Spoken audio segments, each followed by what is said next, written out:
Well, here's Morgan Hoffman, first of the morning with entertainment. Hey. Morgan, good morning to you. And let's start with Wicked for Good, which came out on Friday. Oh, my goodness. And had a pretty okay weekend. It did okay. No, it smashed records. This is unbelievable. I was not expecting this movie to do this well. I mean, it did well, and there was so much anticipation. Obviously, this is part 2 of Wicked that came out last year, starring Ariana Grande and Cynthia Erivo. Okay, you ready for this? It had the biggest debut ever for a Broadway adaptation. Also, the 3rd best debut for any musical. It brought in $150 million domestically, so that's in North America. Those are like Marvel numbers. You need to understand how big of a deal this is for this being a musical. And it made over $226 million worldwide.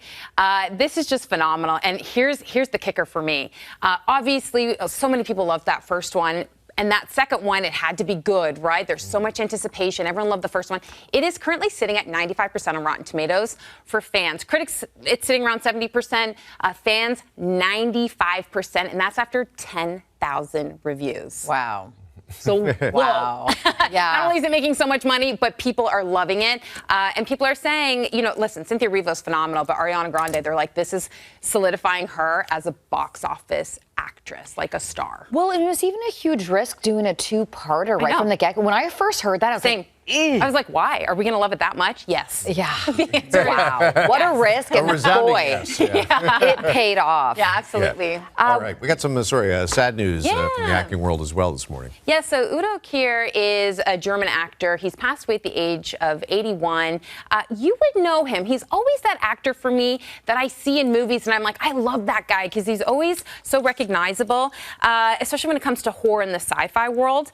So he kind of made a name for himself when he appeared in Andy Warhol-produced films like A Flesh for Frankenstein, that came out in like 1973, and Blood for Dracula in 1974. So that puts him on the map. Then he appears in My Private Idaho with River Phoenix and Keanu Reeves. That kind of catapulted him in the American cinema. And since then, people know him from Dogville, Breaking the Waves. I remember him in Armageddon, Johnny Mnemonic. But also, he's tied to Madonna. He appeared in some of her iconic music videos, Erotica and Deeper and Deeper. This is from her 5th studio album, Erotica.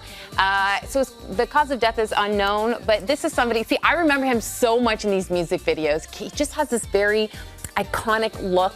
You never know what he's thinking. He's got a presence, He does. And so that made him very memorable for me, even when he was in supporting roles or whether he was the lead of a film or in Madonna's music videos. But yeah, he will be greatly missed. 81.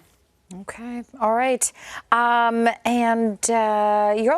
going to talk about an interview I did recently. Yes, you did something with Billy Bob Thornton. I did. Landman, yeah, right? I spoke to Billy Bob and I also spoke to Demi Moore. We aired that last week. You saw the interview. Yeah. But I also got a chance to speak to Billy Bob and Allie. That's fun. Yeah. I can't wait for that. That is so cool because this is 2nd season of Landman. Yeah. And here's a little clip from the interview. This cast is just getting better and better. This season, we'll see more of Andy Garcia, and Sam Elliott plays your dad, Billy. Sam coming into it meant a lot to me personally because I've known him a long time, and he's been a mentor and a friend and a father figure to me already. And Andy and I have known each other forever, as I've known Demi forever.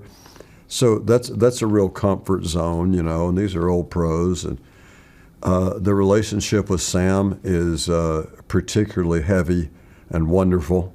I mean, having Sam Elliott is an absolute dream. I mean, he's a legend, and he brings so much soul and depth to the show. And it's just amazing to get to do these scenes with him and have him look at you in that way. Like, you just melt. He's so special. So what's really cool, and if you are like me and watch anything that Taylor Sheridan does, you will know that Sam Elliott was also in 1883, one of the prequels to Yellowstone. So to see him, and this is what Taylor does, he brings all these actors back into all his series and all his projects. So it's kind of like these Easter eggs. So you watch a new series of Taylor's, and you're like, okay, oh my gosh, they brought Sam Elliott back. And it's really cool to see that. That's great for actors, too, because once you get on a Taylor Sheridan show, well, you're kind of guaranteed employment, right? Yeah. But I asked that of Billy Bob and Allie. I'm like, now that I've seen you you now We're gonna in see Landman. you in What more. what next Taylor project? And Billy Bob's like, I hope that Landman's actually going to be several series. Yeah. So he goes, you might have your fill with me. That's okay. We'll take more, especially more Okay, Sam we want Elliott. to mention Landman, currently available on Paramount Yep. Plus right now.